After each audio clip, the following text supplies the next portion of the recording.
Si han reinventado el flamenco, nosotros vamos a reinventar la política.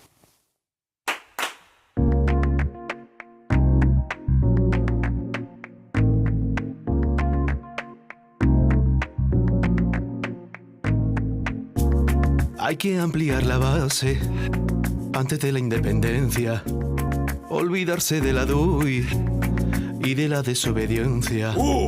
Si vamos poco a poco y sin hacer gran cosa, se hará independentista hasta el señor Vargas Llosa. Lentamente. Ah, sí. Lentamente. Vamos. Lentamente. Amplia. Lentamente. Nano. Lentamente. Lo hicimos mal, muy mal, muy mal. Malamente. Esto va a trompicones, como un tren de rodalía. Para ampliar los horizontes, ¿Qué? me he visto de Rosalía. Sí. La república está andando, pero a ritmo muy lento. Tire. Disimulamos mientras tanto, con algún que otro aspaviento.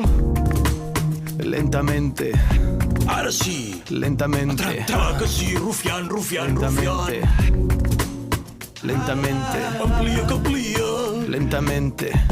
Nano. Lentamente. Lo hicimos mal, muy mal, muy mal.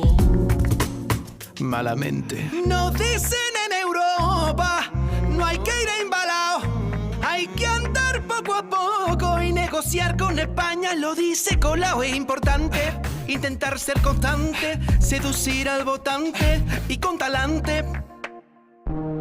Hay que alargar la cuestión patadón y pa'lante. Molt bé, rufián. Si així no eixamplem la base, jo ja no sé què més podem fotre. Tengo 2 trajes de Faralaes en el armario. Solo por si acaso, Joan.